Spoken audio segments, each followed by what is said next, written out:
अस्सलाम वालेकुम जी, आप तमाम लोगों को मेरी तरफ से बहुत बहुत ईद मुबारक। ईद की स्पेशल एपिसोड के साथ, समा के मेहमान के साथ एक बार फिर आपकी खिदमत में हाजिर हूँ। एक ऐसी पर्सनालिटी को आज मैंने मदऊ किया है या मैं उनके पास आई हूँ जो जब बात करती हैं तो इतनी गरजदार आवाज़ में बात करती हैं कि बंदा कहता है कि कुछ परेशानी, लेकिन इतनी खूबसूरत गुफ्तगू करती हैं, इतनी बैलेंस्ड बात करती हैं और जितनी बात करनी होती है उतनी बात करती हैं। इनके पास ये एजाज़ है कि इनको पाकिस्तान की पहली कौमी असम्बली की स्पीकर रही हैं, बेटा भी सियासत में है, हस्बैंड भी सियासत में है और बेटी लॉयर हैं और उनके साथ भी एक डिबेट ऑब्वियसली चलती होगी। तो घर के अंदर एक पॉलिटिकल माहौल रहता है, नहीं रहता, ईद कैसी गुजर रही होती है, इसके अलावा बहुत सारी चीज़ें आप समझ गए होंगे कि मैं किसकी बात कर रही हूँ। The one and only Fahmida Mirza साहिबा मेरे साथ मौजूद है। अस्सलाम वालेकुम। ईद मुबारक। ईद मुबारक। बहुत बहुत शुक्रिया। सबसे पहले तो आई नो कि बड़ा एक खातून का बहुत बिजी स्केड्यूल होता है ईद पर, उस पर आपने टाइम दिया, उसके लिए मैं, मेरी टीम शुक्रगुजार है। कैसी गुजर रही है आपकी ईद? मैं सबसे पहले तो आपकी टीम को और उसके साथ साथ आपके चैनल के थ्रू पूरे पाकिस्तान की कौम और मुसलमानों को जहाँ जहाँ हैं उनको ईद मुबारक कहती हूँ। बहुत शुक्रिया। ईद मुबारक टू यू टू। बस ये है कि ये ईद ज़रा वैसे ही एक सादगी होती है और कुर्बानी और उस तरफ ज़्यादा लोगों का वो होता है, पर मैं समझती हूँ जितनी परेशानी है इस वक्त लोगों के पास, तो एक एक्सक्यूज़ चाहिए है कि किसी तरह हम वो खुश हों और किसी तरह हम आवाम तक ले एक कोई उम्मीद और ख़ुशी के साथ जाएं। तो मेरी तो आज यही ज़्यादा कोशिश है कि हम अपने हलके में थोड़ा सा मैं उनके साथ ज़्यादा उनकी तकलीफ़ों में शरीक हूँ और मैं ज़्यादा उनकी किसी तरह भी कोई मुश्किलात हम कर सकें, उसमें उनका हिस्सा बन सकें। तो बहुत खूबसूरत अप्रोच। अच्छा फहमीदा साहिबा, क्योंकि कुर्बानी की ईद है ये, तो जब जानवर की कुर्बानी होती है क्या प्रेफर करती हैं आप? खुद खड़ी होती हैं, देखती हैं, या मिर्ज़ा साहब खुद ही करते हैं?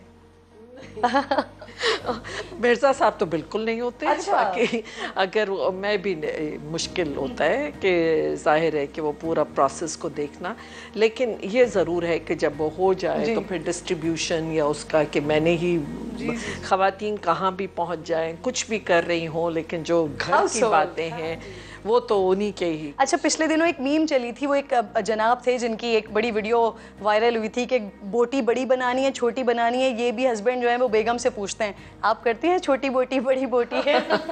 नहीं, इतनी समझना उनको तो बिल्कुल भी नहीं है, मुझे भी नहीं है इतनी समझ कि क्या वो हो। इट्स जस्ट ये होता है कि भाई इतने हिस्से बनाना कि वो जो इस तरह सुन्नत रसूल है और उसको जो तरीक़ेकार बताया गया है, तो ज़रा कोशिश यही होती है कि इसी तरह हो कि रिश्तेदार भी हों, पड़ोसी भी हों, गरीब जो देने वाले हैं कि उनको ज़्यादा वो सबको हिस्सा चला जाए।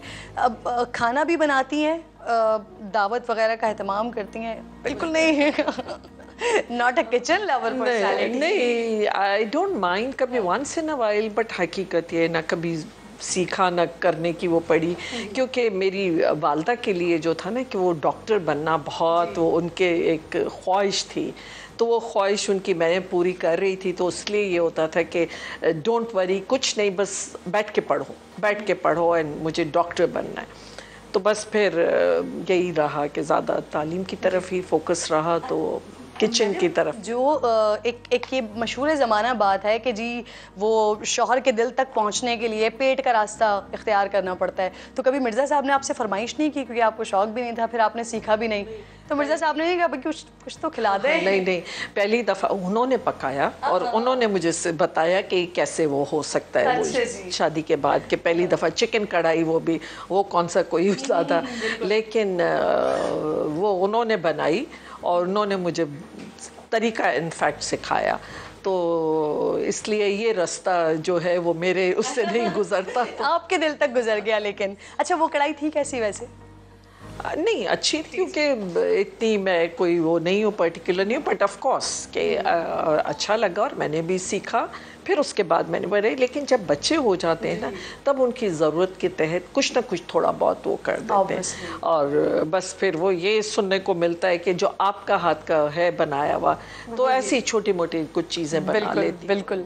और माँ के हाथ का खाना जो है ना वो माँ के हाथ के खाने के अपना ही टेस्ट होता है, वो अल्लाह ताला ने कुछ दिया होता है। बिल्कुल। तो अब एक हर लोगों के घरों में ट्रेंड होता है, कहीं भुना हुआ गोश्त बन रहा होता है, कहीं बाकायदा वो हरी मिर्चियों के साथ कलेजियाँ बन रही होती हैं। आपके घर की कोई ख़ास रिवायत है, कोई ख़ास डिश है जो कि कुर्बानी के दिनों में बकर ईद पे बने? बस मेरा ख्याल है कि यही एक ट्रेंड जो सबका वो होता है कि कलेजी ज़रूर हो, भुनी हुई वो कलेजी हो, गोश्त हो, यही वो होता है।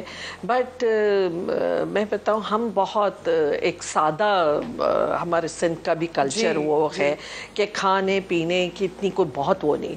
ऑफ कोर्स कि ये बकरा ईद का ये बारबेक्यू और कुछ थोड़ा बहुत कलेजी के हद तक तो ये है, और बिरयानी बनती है। बिरयानी तो वो एक कंपल्सरी है ना, बिरयानी तो लाजमी, उसके बगैर तो दावत ही नहीं है। ये सिंध का और कराची का फिर एक खासा है। बिल्कुल। आपकी शादी के हवाले से मैं ज़रा पूछना चाह रही हूँ, आपकी लव मैरिज थी, अरेंज मैरिज थी? एक तो ये सवाल मुझे बहुत ही हो, देखिए मेरे कज़न हैं, फर्स्ट कज़न फूफी के बेटे हैं, एंड ज़ाहिर है कि उनको थी लाइकिंग, और फिर ये मैं ज़रा कम बात करती थी उनसे, लेकिन फिर आहिस्ता आहिस्ता ज़ाहिर है कि काफ़ी आगे पीछे घूमते रहते थे, तो बहरहाल एक दोनों ही चीज़ें समझें। जी अच्छा जी, अब उनकी मिर्ज़ा साहब की बात आपको सबसे अच्छी क्या लगती है या लगती थी, या जिसने आपको लगा कि इनसे शादी करनी चाहिए?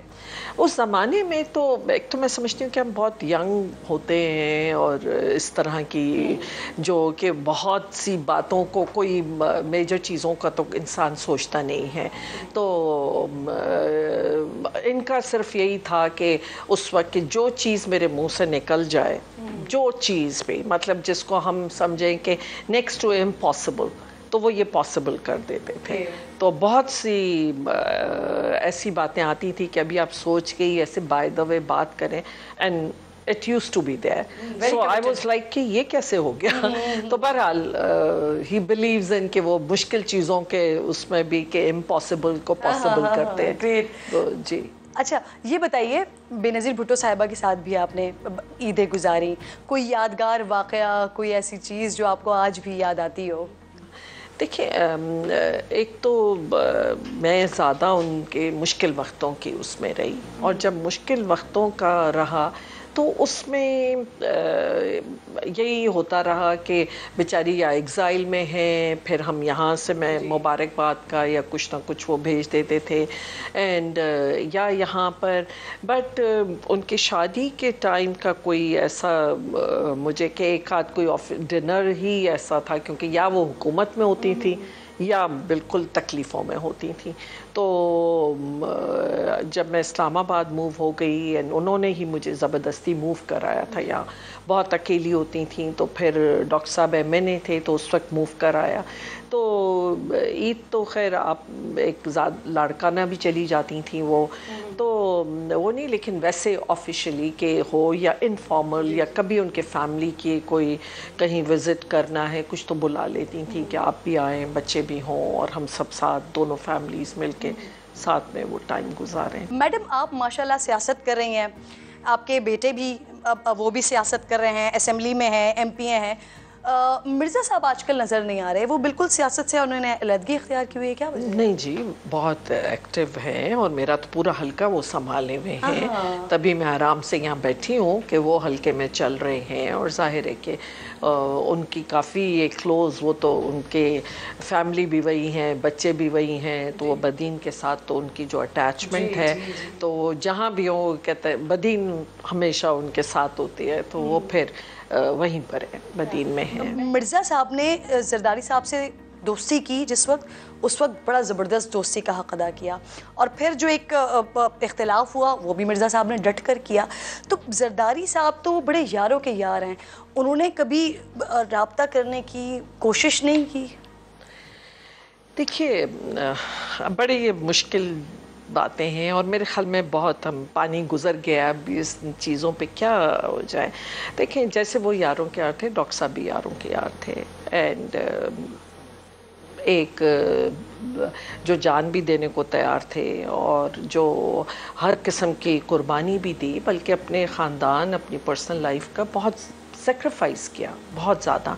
और मेरी तो ये शिकायत है कि जो चीज़ उनके बच्चों ने उनको नहीं देखा, उतना उनकी फैमिली, जो मेरी पूरी फैमिली लाइफ डिस्टर्ब हुई।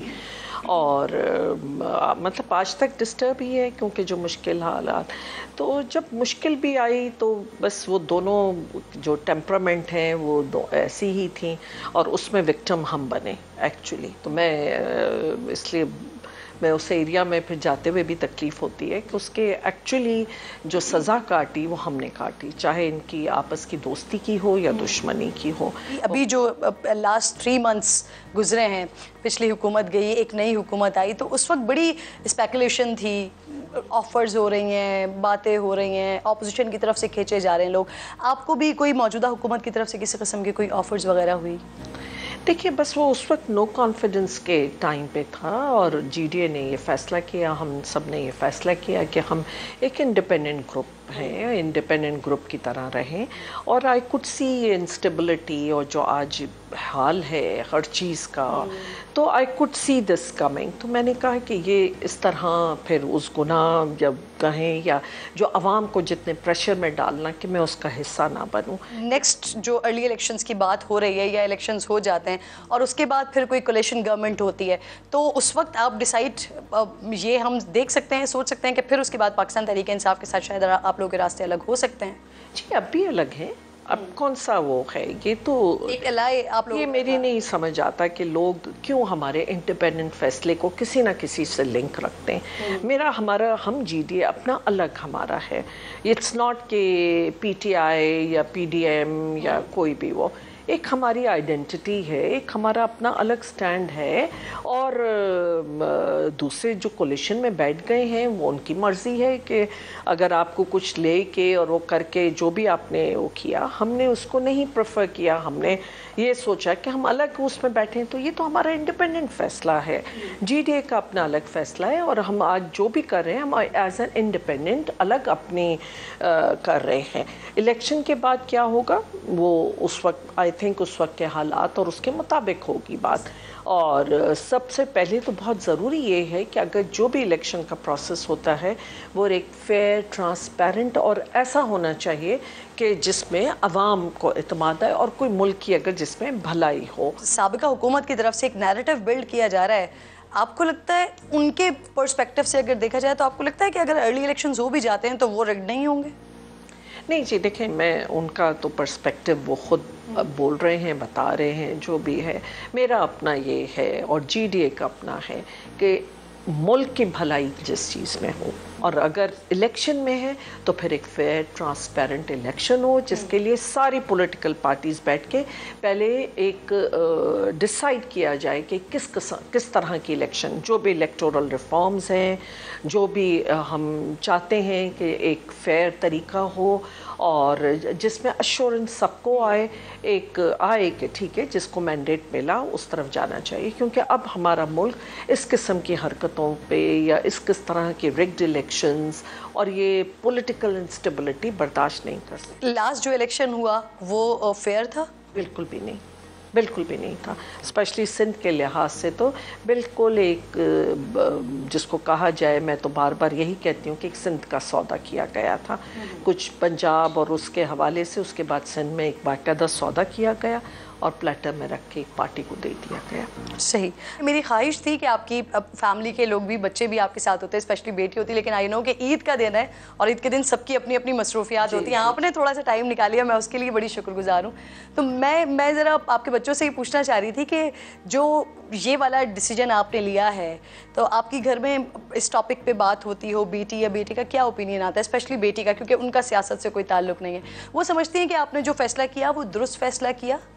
जी, मैं ये सरप्राइजेस डॉक्टर साहब ही देते हैं। हम बैठे सारे, मेरे बच्चे ज़ाहिर है समझ वाले हैं, अपनी उनकी अब ज़िंदगी है, हम तो अपनी ज़िंदगियाँ कर बैठ जो भी है मुश्किल रास्ते अगर हमने चूज़ किए कि देखिए हक का रास्ता, सच का रास्ता बहुत मुश्किल होता है और आवाम के लिए खड़ा होना बहुत कम लोग होते हैं। और हम उस वक्त खड़े हुए जब वो पार्टी भरपूर ताकत में थी, भरपूर तरीके से सिंध को कंट्रोल कर रही थी। उस वक्त ये फैसला हुआ कि अलग होने का, तो एक बड़ी कीमत उसकी अदा करनी थी, जिसके लिए मेरे बच्चों ने बहुत बड़ी कीमत अदा की। तो अब जाहिर है कि जो भी फैसला है वो उनके सामने, कि जिसमें सबका इनपुट आए और फिर जो फैसला करते हैं तो उसी के मुताबिक। अच्छा, जिस पेन की आप बात कर रही हैं बार बार कि आप को वो फेस करना पड़ा, आपको या आपकी फैमिली को, तो मुझे याद आ रहा है कि जिस वक्त ये सारे मामलात आपके ये अब अलहदगी वाले हुए, इसके बाद फिर कुछ अर्से के बाद जब कम बैक किया आपने, तो आप आई वापस स्क्रीन पर और आपने जिस तरह से इंटरव्यूज़ दिए और जो आपने बातें की, तो वो पेन, वो जो आप बात कर रही हैं, वो बाकायदा फील हुआ, वो आपके लफ्ज़ों में, आपके लहजे में वो सारी चीज़ें मौजूद थी, वो गुस्सा आपके लहजे में मौजूद था। तो उस वक्त जब आप इंटरव्यू दे रही थी, वो एक बीवी की हैसियत से आपने इंटरव्यू दिया था, ये एक पॉलिटिशियन की हैसियत से इंटरव्यू दिया था? मुझे अचानक कोई याद आया वो वक्त। देखिए, मेरे जो दिल में है वो मेरी ज़ुबान पे है और हर्ट है, गुस्से से ज़्यादा हर्ट है और वो तकलीफ़ दे होता है ज़्यादा। गुस्सा तो देखें थोड़ी देर की बात है कि आपने गुस्सा किया और कर लिया, लेकिन ये हर्ट है और वो तकलीफ़ देता है। और जब आप मुश्किल वक्त में किसी के साथ खड़े हों और ऐसे खड़े हों कि जहाँ ना आपको अपनी ज़ात की परवाह हो, ना आपको अपने बच्चों की किया, आपने उनके बच्चों के लिए, उनकी ज़ात के लिए और उनके खातिर अपना सब कुछ कुर्बान कर दिया हो, तो और आवाम के लिए, तो उससे मेरा ख्याल है कि बहुत हर्ट है। बस बाकी गुस्सा तो इतना कोई मुझे ज़्यादा आता नहीं है। हाँ, बिल्कुल, आपको हमेशा तहम्मुल मिजाजी के साथ ही देखा है। कभी कभी देखा कि आपने गुस्सा किया या किसी को डांटा असेंबली में भी, वरना आपको बड़ा तहम्मुल मिजाजी देखा है। और जो भी मैंने बात की वो मैंने फैक्ट्स ला के सामने रखे जब भी मैंने बात की। अच्छा मैडम, अभी ये जो ये सारा मामला हुआ 9 अप्रैल, उससे पहले का सारा मामला, कासिम सूरी साहब वो तहरीक अदम एतमाद पर वोटिंग के बजाय उन्होंने अपोजिशन के खिलाफ रूलिंग दे दी, इनफैक्ट गद्दार करार दे दिया। खान साहब ने असेंबलियाँ डिज़ोल्व कर दी। आप लोगों को ये जो सारी चीज़ें हो रही थी हुकूमत की तरफ से, लाए था आपका उनके साथ, आप लोगों को एतमाद में लिया गया था इन सारी चीज़ों के लिए? ये नहीं था, बिल्कुल सरप्राइज था आप लोगों के लिए? जी बिल्कुल सरप्राइज था। और यही हमें अलाइस को, वैसे यही मुझे कम से कम ये शिकायत थी कि हमारे साथ शेयर होना चाहिए था कि क्या हो रहा है। अच्छा, 9 अप्रैल को आप ऐसे थी का, जो कुछ बातें स्पेकुलेशन हो रही थी, वज़ीर आज़म हाउस में होता रहा कुछ, के बाहर कैदियों की वैन पहुंचा दी गई है, अंदर कुछ हेलीकॉप्टर्स भी आ रहे हैं, आप बतौर कैबिनेट के रुकन इन तमाम चीज़ों से बाखबर थी? नहीं नहीं, बिल्कुल भी नहीं। और मैं थी भी कराची में, मैं यहाँ थी नहीं, क्योंकि जब मैंने हालात देखे, मैंने अपना इंटरव्यू दिया, हमने अपना मौक़िफ़ दिया, फिर कुछ फैमिली के थे चीज़ें, कमिटमेंट्स थी, जिसके लिए मैं कराची चली गई थी, क्योंकि ज़ाहिर है अगर नो कॉन्फिडेंस का हिस्सा नहीं बनना था, वो डिसीजन तो हम दे चुके थे। I was not here and I am not aware. सही। अच्छा, खान साहब कहते हैं कि उनकी हुकूमत या रजीम चेंज जो हुआ वो एक अमरीकी साजिश थी, और फवाद चौधरी ऑन रिकॉर्ड ये कह चुके हैं कि अगर इस्टेब्लिशमेंट के साथ ताल्लुकात ख़राब नहीं होते तो अब आज हुकूमत हमारी होती। क्या लगता है आपको? देखिए, अगेन क्योंकि वो पार्टी, उनके अपने मौक़िफ़ हैं, हम उनका कि वो किस बिना पे ये स्टेटमेंट्स दे रहे हैं, तो मैं ये बात नहीं कह सकती, लेकिन देखिए कुछ ना कुछ तो है, और जिस तरह ये सारी चीज़ें हुई हैं उसमें यकीनन है, एंड इट्स कॉम्बिनेशन कह दें या जो भी है, यकीनन ये तो सुनने में आता था कि इस्टेब्लिशमेंट के साथ एक टेंशन है, और वो चीज़ें तो उस वक्त सुन रहे थे, और फिर ये जो ख़त और वो चीज़ें जो शेयर हुई हमारे साथ, तो वो तो आवाम ने देखा। ये जो ये साइफर की बात होती है, ये धमकी की बात होती है, मुबैना तौर पर मरासला पेश किया गया, इस पे बात होती है, ये भी कहा जाता है किसी को अंदाज़ा नहीं था, ये तो शीरी मज़ारी और असद उमर साहब थे जिन्होंने कहा था कि अगले इलेक्शन के लिए हमें बयानिया मिल गया है। Is it true? नहीं जी, नहीं नहीं नहीं नहीं, देखिए अगेन कि ये तो नहीं है, वो तो सामने इन्होंने जो हमें जो शेयर किया था कैबिनेट में, काबीना में, वो शेयर किया, और उसमें बताया उन्होंने तो बहरहाल अगेन देखिए सियासत हो रही है, हर तरफ से सियासत हो रही है, हर वो हुकूमत क्या कह रही है, अपोजिशन क्या कह रही है, पीटीआई क्या कह रही है, पीटीआई, ये सब हो रहा है, पर नुकसान हकीकत में आवाम का हो रहा है, नुकसान इस मुल्क का हो रहा है। इमरान खान साहब ने तस्लीम किया कि जो जस्टिस काजी फाइज़ ईसा के खिलाफ रेफरेंस था वो गलती थी। फवाद चौधरी कह रहे हैं ये फ़रोग नसीम ने भेजा। फ़रोग नसीम साहब इस बात की तरदीद करते हैं। आप कैबिनेट का हिस्सा थी, क्या बात हुई है, उस वक्त रेफरेंस भेजा गया था? जी देखें, काफ़ी लोग अगेंस्ट भी थे इसके, काफ़ी मेंबर्स वो थे। पर्सनली मैं भी इसके फेवर में नहीं थी, लेकिन देखिए कुछ मीटिंग्स काबीना से पहले होती हैं, कुछ मीटिंग्स इनकी आपस में होती हैं, और अलग बैठ के लॉ मिनिस्टर और प्राइम मिनिस्टर उनकी क्या मीटिंग्स हुई उससे तो हम वाकिफ़ नहीं थे। ये तो फाइनल नोट के लिए ये काबीना में ले आए, और जहाँ पे अगर मेजॉरिटी ने जिस भी वजह से फ़ैसला किया वो वहाँ हुआ। लेकिन मैं ख़ुद ये समझती हूँ कि वो शायद इतना सही फैसला नहीं था। डॉक्टर साहिबा से बातें हो रही है, एक छोटा सा ब्रेक ले रही हूँ, ईद का मौका है, वापस आते हैं।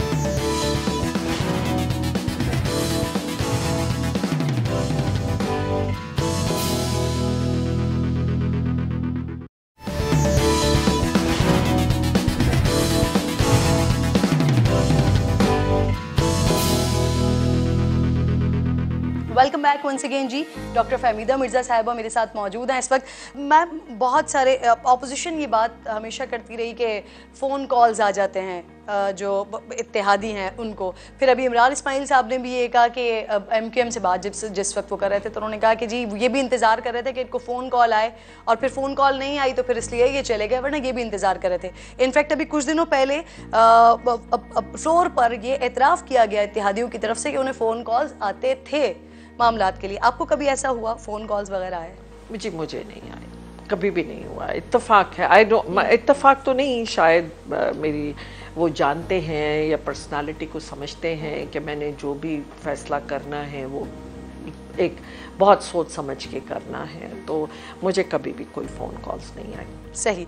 अच्छा, अब मैं एक ज़रा थोड़ा सा पास्ट के हवाले से बात करना चाह रही थी। आप बेनज़ीर भुट्टो साहिबा की बड़ी करीबी साथी थी।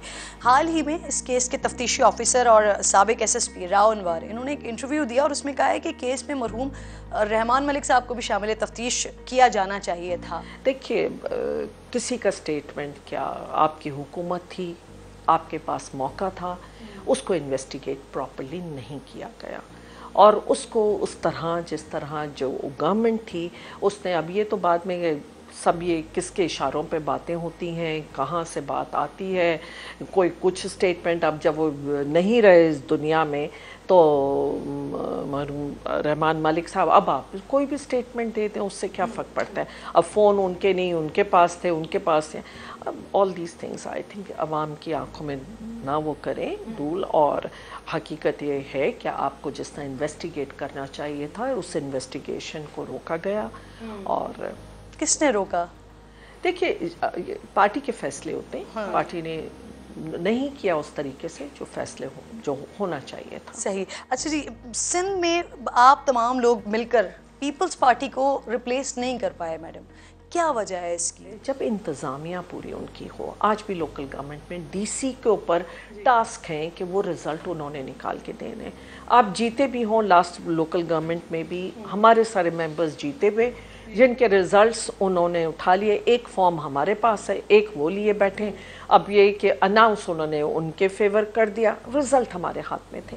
अब कब जाएं, कोर्ट में लड़ते रहे, कोर्ट में एक हेयरिंग के बाद फिर हेयरिंग नहीं हुई। तो ऐसा नहीं है, लोग बहुत परेशान हैं, लोगों को खौफ के ज़रिए एक वो किया जाता है। और कभी भी सिंध में अब पिछले 3 टेन्योर में के बाद से तो मैंने कभी नहीं देखा कि ये कोई फेयर इलेक्शंस हो। जो भी एक डील की जाती है और उस डील के तहत एक पार्टी के हवाले कर दिया जाता है, तो बड़ा पेन रखती हैं आवाम का। अभी तक जितनी भी आपने बात की वो आप मुसलसल आवाम की बात करती रही हैं, और वही आवाम कराची की भी आवाम है, ऑब्वियसली वो सूबा है आपका।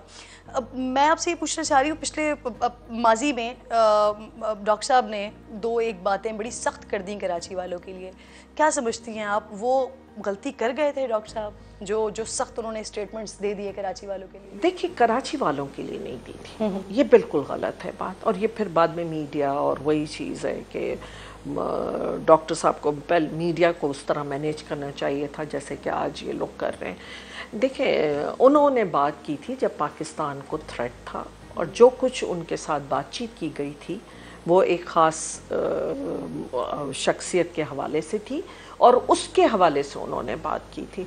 वो तो बाद में फिर जाहिर है कि अपने लीडरशिप के जी, उसके बाद फिर बाकी लोगों ने जो भी बात की वो तो गुस्सा वो निकाल रहे थे, गुस्सा ये निकाल रहे थे, तो वो आपस में टकराव, हमेशा लीडरशिप यही करती है। पॉलिटिकल बातें हो गई हैं क्योंकि ईद का मौका है, तो कुछ ईद के हवाले से भी बातें करनी है। एक छोटा सा क्विक ब्रेक लीजिए क्योंकि अब बिल्कुल वक्त प्रोग्राम के ख़त्म होने की तरफ जा रहा है। वापस आते हैं, रैपिड फायर खेलेंगे मैडम के साथ और फिर इजाज़त लेंगे।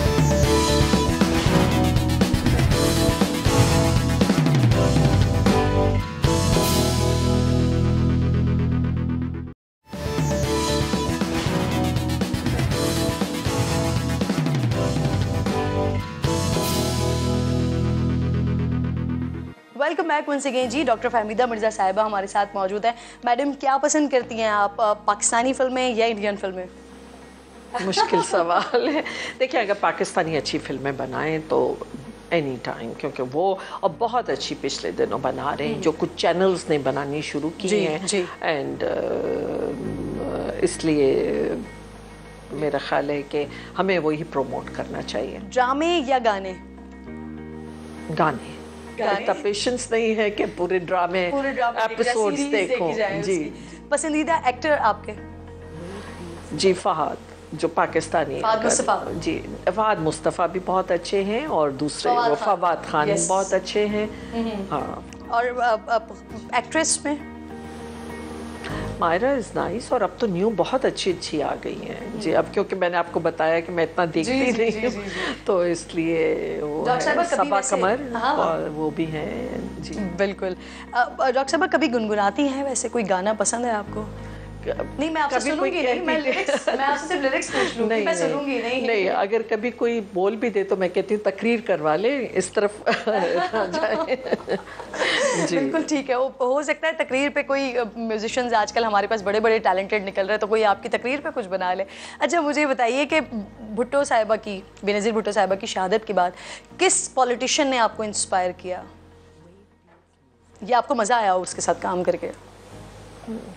बड़ा मुश्किल सवाल है, आप सबको नाराज करा देंगे। किसी ने नहीं। हाँ, नहीं, क्योंकि उनके बाद फिर कोई बनाना या वो विजन उस तरीके से देखना तो सही। अब आपकी बात में मुकम्मल जवाब आ गया जी, नाराज भी कोई नहीं और जवाब भी पूरा आ गया। अच्छा, मुझे बताइए कि अब कोई ऐसा पॉलिटिशियन इस वक्त है जिसके ऊपर आप समझती हैं कि उसकी ज़िंदगी पर फिल्म बनना चाहिए? इमरान खान, नवाज शरीफ या आसिफ अली जरदारी?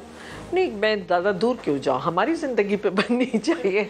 मैं हूँ, डॉक्टर साहब हैं, और मतलब एक स्ट्रगल है हमारा, और बहुत से अप्स एंड डाउन्स, और वो भी ऐसा है कि मीडिया पे खुल के आता रहा है। तो बहरहाल इट इज़, मैं ऐसे बोल रही हूँ, लेकिन बहरहाल। अच्छा, मुझे बताइए कि अगर आपको एक फिल्म में कास्ट करना हो, रोल देने हो, तो आप किसको क्या रोल देंगे? मैं आपको ऑप्शंस दे देती हूँ। एक मियाँ साहब हैं, एक खान साहब हैं, एक जरदारी साहब हैं। मैं तीनों को बाहर कर दूंगी। देखिए, अगर फिल्म देखते हैं लोग एंटरटेनमेंट, आपने कुछ एंटरटेनमेंट देनी है, और इतनी सीरियस शख्सियात को फिर वो, तो आई थिंक ये फिल्में के एक हमने ऐसी एक सबक आमोज हो, एक एंटरटेनमेंट हो। तो 1 महीने की छुट्टी है आपके पास, कहाँ जाना पसंद करेंगी? गिलगित या कश्मीर, या फिर दुबई या यूरोप? मैं कहती हूँ पाकिस्तान जैसा खूबसूरत जो है पूरी दुनिया में नहीं है। अगर वही थोड़ी सी ज़रूर फैसिलिटीज़ हैं, और पर मुझे अगर पूरे नॉर्दर्न एरिया को हम एक घूम सकूं तो मेरा तो वही है। मैं स्कर्दू तक गई हूँ, देवसाई गई हूँ, तो मैं कहती हूँ इट्स हेवन ऑन अर्थ। बिल्कुल। तो और इस वक्त अगर आप देखें कि जब सीज़न होते हैं तो टूरिज़्म में कि जितने हमारे अपने पाकिस्तानी इस तरफ आते हैं कि पूरा ये चौक हो जाता है, तो वो इंफ्रास्ट्रक्चर का बनना, और इस पर पिछली हुकूमत ने काम भी किया, पर जितना और इस पर बनना चाहिए, तो इस जैसी तो कोई खूबसूरत। मौलाना फजलुर रहमान साहब सियासतदान ना होते तो क्या होते हैं? निकाह पढ़ाते। ग्रेट। और डॉक्टर साहब अगर सियासतदान ना होते वो क्या करते? डॉक्टर जुल्फ़िकार, वो सियासतदान ना होते तो मतलब डॉक्टर थे, अच्छी अपनी कर रहे थे, एंड जिस तरह काउंसलिंग करते थे वो अपने मरीज़ों की, तो वो आई थिंक डॉक्टर ही होते। मरियम नवाज साहिबा अगर वज़ीर आज़म होती तो वो मिस्टर स्पीड से, शहबाज शरीफ साहब से ज़्यादा बेहतर होती? आई कांट से, बिकॉज वो तो अब जब तक के अथॉरिटी की मैं उनकी देखूं, और स्पीड किसको कहते हैं वो भी थोड़ा सा ज़रा हमें समझना पड़ेगा। मैडम, मरियम साहिबा में और बेनज़ीर साहिबा में, क्योंकि एक बात की जाती है कि मरियम में कहीं कहीं कुछ लोगों को, सोशल मीडिया पे भी आप अगर कहीं देखें तो कहीं लोग कहते हैं कि शायद कोई मुफासलत है। आपको लगती है, नज़र आती है, या मरियम उन फुटप्रिंट्स को फॉलो कर रही हैं? देखिए, बेनज़ीर साहिबा का तो मैं समझती हूँ यहाँ पे कोई हो ही नहीं सकता, और एक वो इंस्पिरेशन हम सब के लिए ज़रूर हो सकती हैं, ख़वातीन के लिए हो सकती है, उनके लिए भी हो सकती है। और जब इंस्पिरेशन होती है, या जिसको आप समझते हैं कि उनका तरीका, और एक क्योंकि वो फिर बहुत ही वो हुआ, तो उसमें अगर कुछ चीज़ें आ जाती हों तो I really can't say, but you know उनका जो वो आइकॉनिक एक फिगर थी, और जो उनका तरीका था, जो उनका स्ट्रगल था, बहरहाल उनका जो विजन था, वो तो खैर वो मौजूदा दौर में आप कहती हैं कि वो मिलना मुश्किल है। जी। Thank you so much doctor साहिबा, मुझे बड़ा मज़ा आया आपके साथ आज का इंटरव्यू करके, बड़े मज़े की गुफ्तगू हुई, यकीनन हमारे नाज़रीन को भी पसंद आया होगा। एक बार फिर मेरी तरफ से, डॉक्टर साहिबा की तरफ से, मेरी पूरी टीम की तरफ से आप तमाम लोगों को बहुत बहुत ईद मुबारक। ईद का मौका है, खाइए, ज़रूर खाइए, लेकिन ज़रा एतदाल से खाइए, अपना और अपने मुल्क का बहुत ज़्यादा ख्याल रखिए। इंशाल्लाह अगले प्रोग्राम में आपसे मुलाकात होगी। अल्लाह ने के बाद।